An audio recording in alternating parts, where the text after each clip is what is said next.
Hi guys, welcome to the e-learning. In this video, we're going to learn about FCFS scheduling algorithm. That is first come first serve scheduling algorithm. As the name implies, FCFS simply assign the processor to the process that has come first in the ready queue.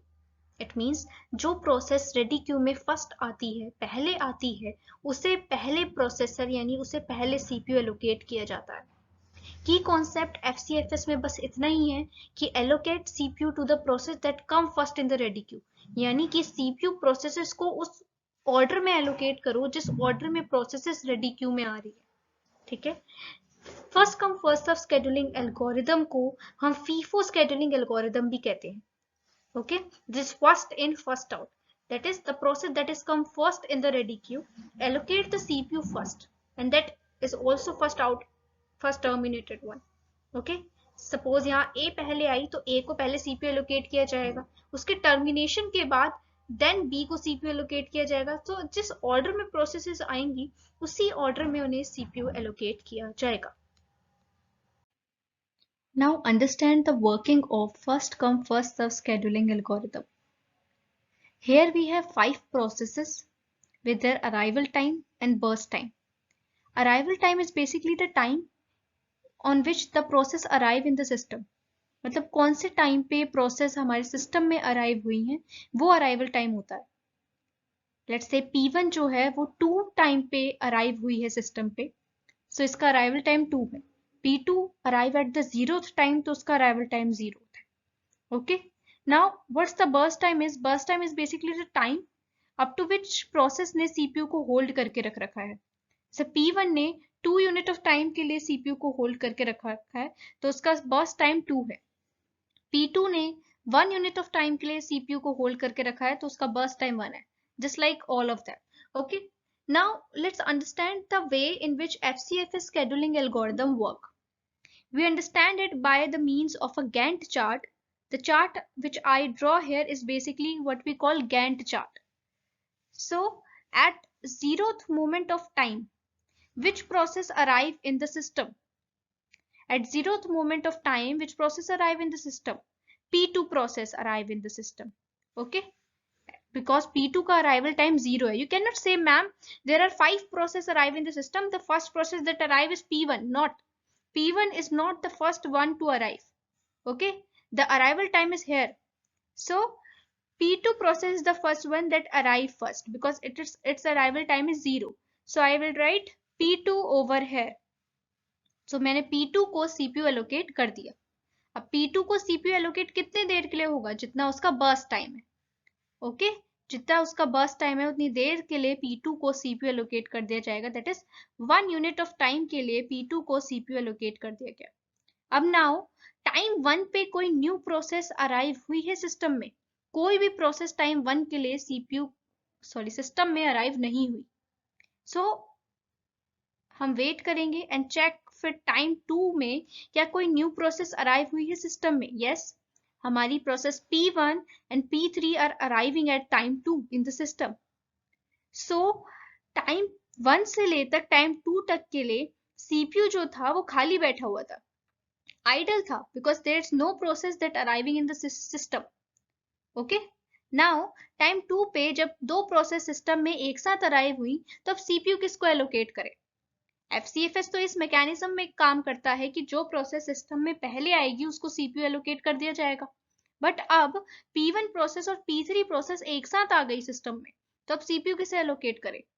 अगर ऐसी condition होती है then allocate the CPU to the process that is in the first order. कि यहाँ पे first order P1 को दे रखा है तो P1 को हम CPU एलोकेट यहाँ पे कर देंगे. और for how much amount of time? 2 के लिए, because it's first time is 2. सो 2 के लिए उसे CPU एलोकेट कर दिया गया. सो 4 यहाँ पे आ गया. ठीक है, एट 2 पे P1 को CPU एलोकेट किया गया. ठीक है, बर्स्ट टाइम उसका 2 है तो 2 यूनिट ऑफ टाइम के लिए उसको CPU एलोकेट कर दिया गया. नाउ अब आपका टाइम कितना हो गया? 4. तो जब टाइम 4 हो गया तो कोई न्यू प्रोसेस आई सिस्टम में? हाँ, P4 I 3 unit of time पे, P5 आई. ओके, सो अभी हमारे पास कितनी प्रोसेस थी जो एग्जीक्यूट हो चुकी है?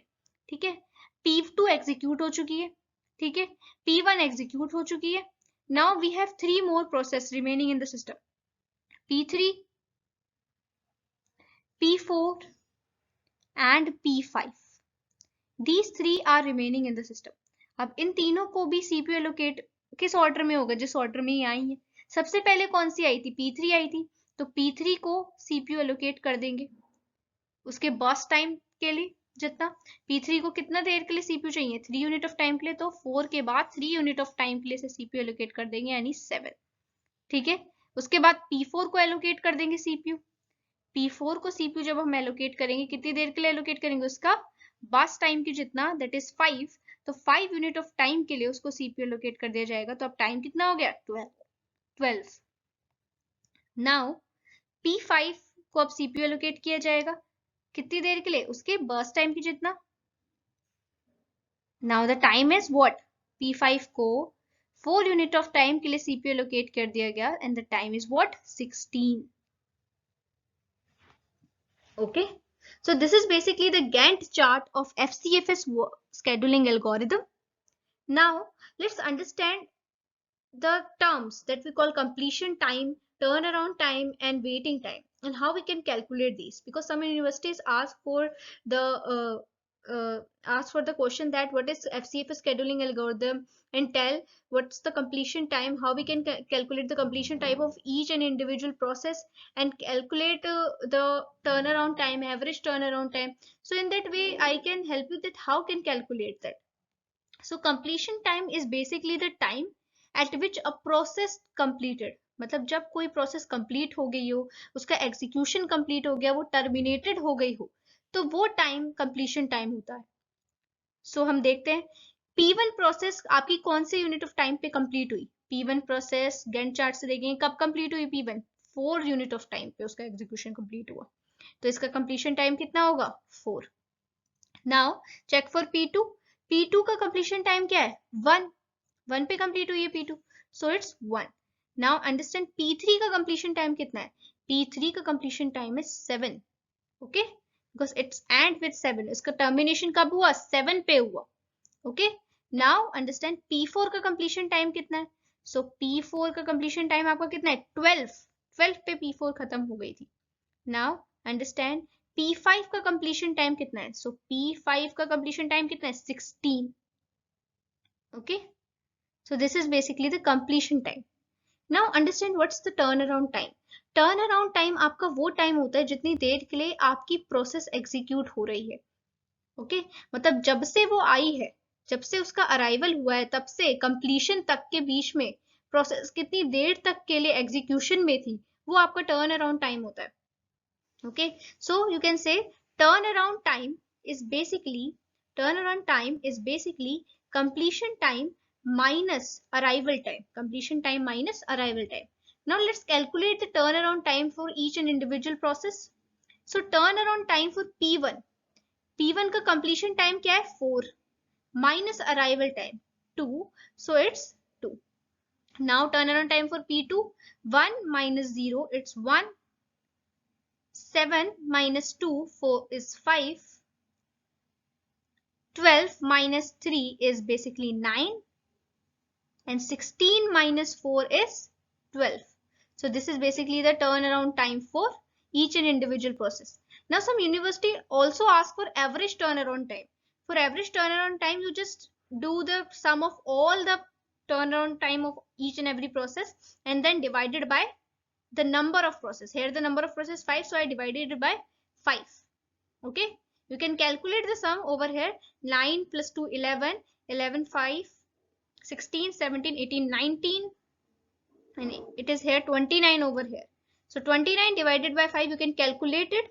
So it is basically the average turnaround time in FCFS scheduling algorithm. Okay, now let's understand how we calculate the waiting time.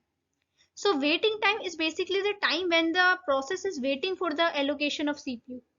Okay, so waiting time calculate just like that, turnaround time minus burst time. Burst time is basically the time जिस देर के लिए आपकी process ने CPU को hold करके रखा था. So turnaround time में से अगर वो टाइम हटा दो तो आपका बाकी टाइम तो सीपीयू प्रोसेस वेट ही कर रहा था। ओके, टर्न अराउंड टाइम मतलब टोटल टाइम प्रोसेस के आने से लेकर उसके कंप्लीशन तक टोटल टाइम जो होता है वो टर्न अराउंड टाइम होता है।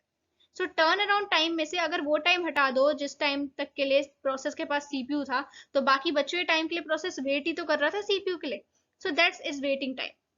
So how we can calculate the waiting time? So waiting time is turnaround time minus burst time. Okay. So turnaround time 2 minus 2 is basically 0. Now let's understand क्या ये वाकई में 0 हो रहा है, क्या प्रोसेस 1 ने बिल्कुल भी वेट नहीं किया है? तो देखते हैं प्रोसेस 1 आई कब थी? 2 यूनिट ऑफ टाइम पे आई थी प्रोसेस 1, ठीक है। उसे सीपीयू कब मिला? 2 पे ही मिल गया। प्रोसेस 1 का अराइवल टाइम क्या था? 2, क्या उसको सीपीयू 2 पे ही मिल गया? हाँ, प्रोसेस 1 को सीपीयू 2 पे, मतलब प्रोसेस 1 ने बिल्कुल भी वेट नहीं किया सीपीयू के लिए। नाउ प्रोसेस 2 का देखो, प्रोसेस 2 के लिए turn around time minus burst time 1 minus 1 0, क्या प्रोसेस 1 2 ने भी बिल्कुल वेट नहीं किया? प्रोसेस 2 कब आई थी? 0th यूनिट ऑफ टाइम में, क्या उसको तभी सीपीयू मिल गया? हाँ जी, उसको तभी सीपीयू मिल गया था, तो इसलिए प्रोसेस 2 का भी वेटिंग टाइम क्या है? 0। Now we can calculate process 3 का waiting time, turn around time minus burst time 5 minus 3 it is 2. Okay, तो क्या इसने 2 यूनिट ऑफ टाइम के लिए वेट किया है? कैलकुलेट कर देखो कि ये आई कब थी? 2 पे आई थी। इसको सीपीयू कब मिला था? प्रोसेस 3 2 पे आई थी, तो इसको सीपीयू कब मिला था? 4 पे। हाँ जी, इसने 2 यूनिट ऑफ टाइम के लिए वेट किया है, तो इसका वेटिंग टाइम क्या है? 2। सिमिलरली इन दोनों का भी आप देख सकते हैं, turn around time minus burst time 4 and turn around time minus burst time 8, ठीक है। सिमिलरली अगर आपको एवरेज वेटिंग टाइम यहाँ पे कैलकुलेट करना होगा, then you can calculate the sum of waiting time of individual process and then divided by number of process, that is 5. Now some universities also ask for the response time and average response time. So how can we calculate the response time of every process? So response time is basically the time when a process get the response. Okay, so how can we calculate the response time? We can calculate the response time is basically the time when the process get the first response, time when process get the first response, okay, minus the arrival time, कि आपकी process को first response कब मिला था minus arrival time. इसको समझते हैं थोड़ा, ठीक है। जैसे अगर मुझे P1 के लिए कैलकुलेट करना है रिस्पॉन्स टाइम, तो मेरी प्रोसेस का P1 को फर्स्ट रिस्पॉन्स कब मिला? 2 पे, और ये आई कब थी? 2 पे ही आई थी, तो इसका रिस्पॉन्स टाइम क्या है? 0। मतलब ये आई और इसके आने में इसको सीपीयू का रिस्पॉन्स मिलने में कितना टाइम लगा? 0 टाइम लगा, कि जैसे ही आई इसको वैसे ही सीपीयू का रिस्पॉन्स मिल गया। Now calculate for P2 also. P2 को रिस्पॉन्स कब मिला? P2 को रिस्पॉन्स 0th पे मिला, और वो आई कब थी? 0 पे ही आई थी, तो P2 का रिस्पॉन्स टाइम भी क्या है? 0। Okay, now understand it for P3। P3 के आप समझोगे आपको बेटर समझ आएगा। P3 का देखो, P3 को रिस्पॉन्स कब मिला? P3 को सीपीयू से रिस्पॉन्स 4 पे मिला, और P3 आई कब थी? P3 आई थी 2 पे, और उसको रिस्पॉन्स कब मिला? 4 पे। और रिस्पॉन्स टाइम क्या होता है? फर्स्ट रिस्पॉन्स जब मिला मतलब 4 माइनस अराइवल यानी कि 2, 4 माइनस 2 यानी कि 2, यानी कि इसका रिस्पॉन्स टाइम क्या है? 2। मतलब जब ये आई और इसको रिस्पॉन्स मिलने में जितना समय लगा वो क्या है? 2 पे आई थी और इसको 4 पे रिस्पॉन्स मिला, यानी रिस्पॉन्स टाइम इज 2, ठीक है। मतलब कि 2 यूनिट टाइम के बाद इसे रिस्पॉन्स मिला। So this is basically the working. Now I can calculate these for these two कि रिस्पॉन्स टाइम P4 के लिए क्या होगा? P4 को फर्स्ट रिस्पॉन्स 7 पे मिला, माइनस वो आई कब थी? 3 पे आई थी, तो 7 minus 3 4। Okay, now calculate for P5। P5 को फर्स्ट रिस्पॉन्स 12 पे मिला, P5 आई कब थी? 4 पे, तो 12 माइनस 4 दैट इज 8। अंडरस्टैंड, आप समझ सकते हो इसको कि P5 को 12 पे फर्स्ट रिस्पॉन्स मिला है, और P5 आई कब थी? 4 पे आई थी, तो 12 माइनस 4 यानी 8 टाइम बाद उसको रिस्पॉन्स मिला है। Okay, so this is basically the response time. Now if you calculate the average response time, you can calculate the sum of each and then divided by 5। Okay, So in that particular way, you can calculate the completion time, turnaround time, waiting time, and response time in FCFS scheduling algorithm. I hope you can understand the FCFS scheduling algorithm and its working. Okay. Now let's understand the advantages and disadvantages that occur in FCFS scheduling algorithm. So the advantages of FCFS scheduling algorithm is, the first advantages is it is easier to understand and it is easier to code. Implementation FCFS का काफी easy होता है करना. Second, it is basically suitable for the batch operating system. Okay. Now let's understand the disadvantages of first come first serve scheduling algorithm. The first disadvantages is that waiting time is quite large. काफी ज्यादा time के लिए wait करना पड़ता है, क्योंकि जब तक एक प्रोसेस पूरी तरीके से एग्जीक्यूट होकर टर्मिनेट नहीं हो जाती, कोई अनदर प्रोसेस हम सीपीयू अनदर प्रोसेस को एलोकेट नहीं कर सकते. ठीक है, जिसकी वजह से क्या होता है कि शॉर्ट जॉब को काफी वेट करना पड़ता है. सपोज आपकी कोई काफी लॉन्ग जॉब है, वो सबसे पहले रेडी क्यू में आई, तो उसको पहले सीपीयू एलोकेट किया जाएगा एफसीएफएस के अकॉर्डिंग, उसको सीपीयू एलोकेट कर दिया गया. अब वो जॉब इतनी लॉन्ग है कि वो एग्जीक्यूट होने में काफी टाइम लगा रही है, तो उसकी वजह से बाकी जो शॉर्ट जॉब्स हैं उन्हें काफी वेट करना पड़ेगा. सो इसलिए डिसएडवांटेज इसमें ये रहता है कि वेटिंग टाइम काफी ज्यादा लार्ज रहता है. दूसरा डिसएडवांटेजेस ये रहता है कि FCFS scheduling algorithm time sharing operating system के लिए यूजफुल नहीं है, क्योंकि टाइम शेयरिंग ऑपरेटिंग सिस्टम मैंने आपको पढ़ाया था कि टाइम शेयरिंग ऑपरेटिंग सिस्टम में क्या होता है कि डिफरेंट यूजर वेरियस टर्मिनल्स पे लोकेटेड होते हैं और एक ही ऑपरेटिंग सिस्टम होता है जो हर यूजर को फिक्स्ड इंटरवल ऑफ टाइम के लिए सर्व किया जा रहा होता है. ठीक है, तो एफसीएफएस तो यूज हो ही नहीं सकती उसमें, क्योंकि एफसीएफएस क्या कहती है, जब तक एक ही प्रोसेस पूरी तरीके से टर्मिनेट नहीं हो जाती, we can not accommodate CPU to another process. जबकि टाइम शेयरिंग में क्या होता था, टाइम शेयरिंग में फिक्स्ड टाइम स्लॉट के लिए उनको सीपीयू मिलता था, उसके बाद फिक्स्ड इंटरवल के बाद उनकी दोबारा से उनको सीपीयू एलोकेट किया जाता था. So FCF is not suitable for time sharing operating system. Okay, so ये ड्रॉबैक और रहता है. It is only suitable for batch system. ठीक है, टाइम शेयरिंग के लिए सुटेबल नहीं है. एक और ड्रॉबैक जो आपने समझा होगा कि थ्रूपुट कम हो जाएगा, क्योंकि जैसे आपको प्रोसेस को काफी ज्यादा वेट करना पड़ेगा अपने एलोकेशन के लिए, तो थ्रूपुट क्या होगा, इनडायरेक्टली आपका कम हो जाएगा. सो this is basically the working mechanism of FCFS scheduling algorithm. FCFS scheduling algorithm क्या होती है, किस प्रिंसिपल पे काम करती है, किस तरीके से प्रोसेस का वो सीपीयू एलोकेट करती है, completion time, turn around time, response time, सारा कैलकुलेट करना मैंने आपको बताया. Advantages and disadvantages of FCFS scheduling algorithm also discussed. Okay, so this is all for the today's video, guys. In the next video we're gonna learn about shortage of first scheduling algorithm, और हम ये देखेंगे कि shortage of first scheduling algorithm ने FCFS के drawbacks को कैसे overcome किया. Okay, so if you guys like that particular video, please don't forget to hit the like button, share button and subscribe it. Thank you.